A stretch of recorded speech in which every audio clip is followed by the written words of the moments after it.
Assalamualaikum warahmatullahi wabarakatuh. Hello everyone, how are you today? I hope you are always be alright. The Honorable to Ma'am Dian as a lecturer in the English Academic Purpose course. Today, I am going to give a presentation about diabetes mellitus and the effectiveness of tomato and guava juice on blood glucose level. Before starting the presentation, allow me to introduce myself. My name is Muryta Wahyu Ningrum. You can call me Muryta. I am currently in the 5th semester, majoring in nutrition in POLTEKKES KEMENKES SEMARANG. I have divided my presentation into two parts, diabetes mellitus and the effectiveness of tomato and guava juice to lower blood glucose level. Before that, I have a short video about diabetes mellitus. Enjoy watching! There are two main types of diabetes, type 1 and type 2. They're different conditions, but they're both serious. There are some other rarer types of diabetes too. What all types of diabetes have in common is that they cause people to have too much glucose in their blood. But we all need some glucose. It's what gives us our energy. We get glucose when our bodies break down the carbohydrates that we eat or drink, and that glucose is released into our blood. We also need a hormone called insulin. It's made by our pancreas, and it's insulin that allows the glucose in our blood to enter our cells and fuel our bodies. If you don't have diabetes, your pancreas senses when glucose has entered your bloodstream and releases the right amount of insulin so the glucose can get into your cells. But if you have diabetes, this system doesn't work. When you've got type 1 diabetes, you can't make any insulin at all. If you've got type 2 diabetes, it's a bit different. The insulin you make either can't work effectively or you can't produce enough of it. In both types of diabetes, because glucose can't get into your cells, it begins to build up in your blood. And too much glucose in your blood causes a lot of different problems. To begin with, it leads to diabetes symptoms like having to wee a lot, being incredibly thirsty and feeling very tired. You may also lose weight, get infections like thrush, or suffer from slow healing wounds. Over a long period of time, high glucose levels in your blood can seriously damage your heart, your eyes, your feet, and your kidneys. These are known as the complications of diabetes. But with the right treatment and care, people can live a healthy life. And there's much less risk that someone will experience these complications. If you've got diabetes, you can find lots of information and support about living with it using our website and helpline. As well as campaigning for everyone with diabetes to get the right care, Diabetes UK fund research into all types of diabetes so we can develop new treatments and one day find a cure. You can find out more about type 1 and type 2 diabetes and how they're treated in our next videos. Okay, that's it of video, so we go next in presentation. So, what is diabetes mellitus? Diabetes mellitus is a group of metabolic disease characterized by hyperglycemia or blood sugar levels that exceed normal range. Diabetes mellitus is a chronic disease that is a major public health problem. The International Diabetes Federation identified 10 countries with the highest number of people with diabetes in the population aged 20 until 79 years in the world. Indonesia is the only country in Southeast Asia that is included in the list. It is ranked 7th with 10.7 million sufferers. The results of S.Gz 2018 show that the prevalence of diabetes mellitus in Indonesia based on a doctor's diagnosis at the age of more than 15 years is 2%. This figure shows an increase compared to the prevalence of diabetes mellitus at the age of more than 15 years in the 2013 S.Gz result of 1.5%.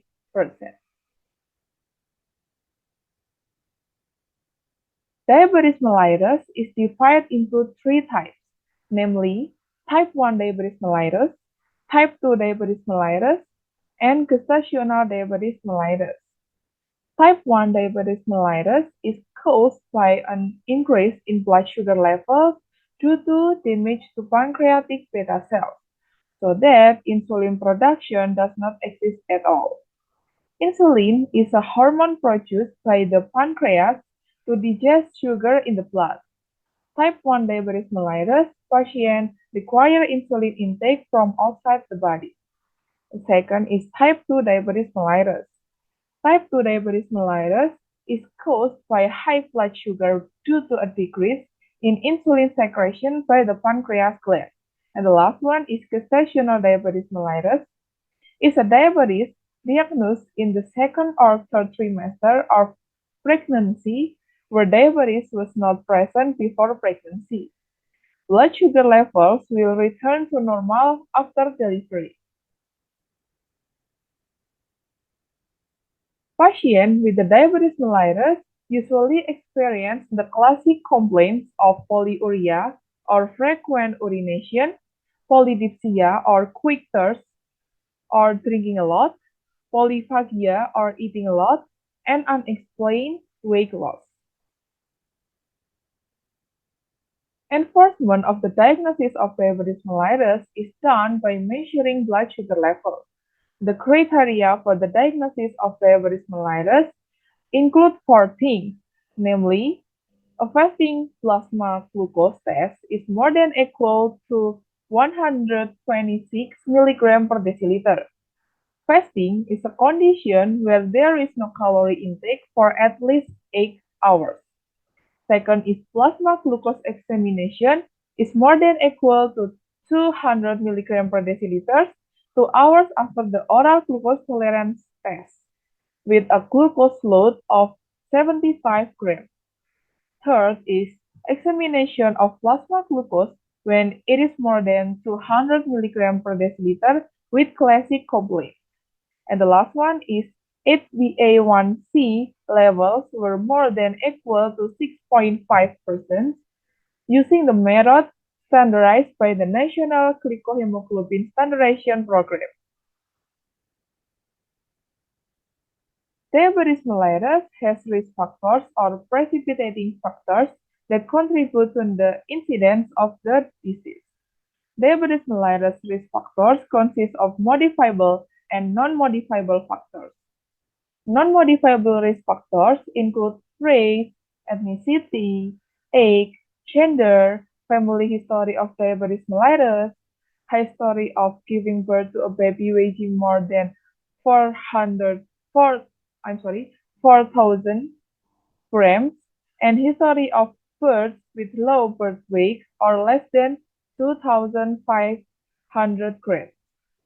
And the modifiable risk factors of diabetes mellitus are being overweight, having abdominal or central obesity, lacking physical activity, hypertension, dyslipidemia, unhealthy and unbalanced diet, or high in calories, having a prediabetes condition characterized by impaired glucose tolerance, or TGT, 140 until 199 mg per deciliter, or impaired fasting blood sugar, or GDPT less than 140 mg per deciliter, and smoking. Diabetes mellitus can affect the blood vessels, nerves, eyes, kidneys, and cardiovascular system. Complications that can occur include heart attack and stroke, severe leg infection which can cause gangrene and lead to amputation, end-stage renal failure, and sexual dysfunction. Diabetes mellitus can cause diabetic retinopathy or eye disorders, diabetic nephropathy or kidney disorders, and diabetic neuropathy or nerve disorders that cause injuries and amputation of the legs. After 10 until 15 years from the time of diagnosis, the prevalence of all complications of diabetes increased sharply. So, the prevention and control of diabetes mellitus are carried out so that healthy individuals remain healthy. People who already have risk factors can control those risk factors so that they do not fall ill with diabetes, and people who already suffer from diabetes can control their disease so that complication or premature death do not occur. Some things that are done to control diabetes mellitus include: first, setting a diet that adapts to the calorie needs needed and pays attention to the three J, namely type, amount, and schedule, will result in an ideal body weight and well-controlled blood sugar. Second is physical activity that is carried out regularly and adjust to the body's ability. And the last one is pharmacological therapy. Must follow your doctor's recommendation and monitor blood sugar levels regularly. In addition to pharmacological therapy, lowering blood glucose levels can be accomplished through dietary changes. One of them is consumption of vegetables and fruit such as tomatoes and guava. Tomatoes contain an active substance called lycopene. Lycopene is an antioxidant with the ability to fight free radicals. Lycopene can lower blood glucose levels by reducing insulin resistance, which increase cell tolerance to glucose and allow excess blood sugar levels to be overcome. In addition, tomatoes contain chromium, which is known to help glucose metabolism and increase insulin action. Chromium is more easily absorbed with vitamin C supplements or foods rich in vitamin C. One of the foods rich in vitamin C is guava fruit or red guava. The red guava has a high content of vitamin C and pectin-type fiber. Pectin is a hypoglycemic agent that can reduce blood glucose levels because pectin plays a role in the formation of gels in the digestive tract and envelope carbohydrate molecules so that carbohydrate absorption is inhibited. Vitamin C can increase insulin sensitivity and lower blood glucose levels. As research conducted by ACMEA 2021 revealed that giving 300 milliliters of tomato and red guava juice twice a day for 21 days could reduce blood glucose levels by 3.24 milligram per deciliter and or maintain blood glucose levels in the normal category. According to Astuti and R. 2018, administering tomato juice to pre-diabetics for as much as 200 milliliters over 21 days result in a 9 milligram per deciliter decrease in blood glucose. And research conducted by Hasnali 2019 revealed that giving a combination of tomato and guava juice as much as 240 milliliters once a day for 7 consecutive days results in a greater average decrease in fasting blood glucose level in respondents given the combination of tomato and guava juice only. Okay, the first is lycopene in tomatoes. Tomatoes contain an active substance called lycopene. Lycopene can lower blood glucose levels by reducing insulin resistance, which increases cell tolerance to glucose and allows excess blood sugar levels to be overcome. Tomatoes contain lycopene, which functions as an antidiabetic by increasing insulin concentration. Lycopene can lower blood glucose levels by inhibiting glucose synthesis in the intestine, increasing glucose transport in the blood, promoting glycogen synthesis, and inhibiting glucose synthesis. In addition, lycopene is able to protect the pancreas from free radicals so that the pancreas can work optimally in producing insulin and can lower blood glucose by reducing insulin resistance so that there is an increase in glucose tolerance and excess blood sugar levels can be overcome. Lycopene prevents degenerative disease such as diabetes through oxidative mechanism. Lycopene binds to reactive oxygen and increases antioxidant potential, thereby reducing oxidative damage to lipids. The non-oxidative lycopene mechanism is carried out through genes that function to increase gap junction communication, hormone modulation, and immune response that can reduce degenerative disease such as diabetes mellitus. Lycopene will be more easily absorbed if consumed in processed or cooked foods, like in the form of juice. Prior to processing, tomatoes are blanched first to activate the lycopene contained in them so that it is more easily absorbed by the body. Tomatoes contain chromium, which is known to help metabolize glucose and increase insulin action. Chromium is a micromineral that acts as a cofactor in increasing glucose metabolism. Chromium also shows the effect of stimulatory activity on cells that leads to an increase in blood sugar absorption in muscle cells as an insulin cofactor, and the action of chromium is consistent with an increase in insulin sensitivity. Chromium is more easily absorbed with vitamin C supplements or food rich in vitamin C. One of the food rich in vitamin C is red guava fruit.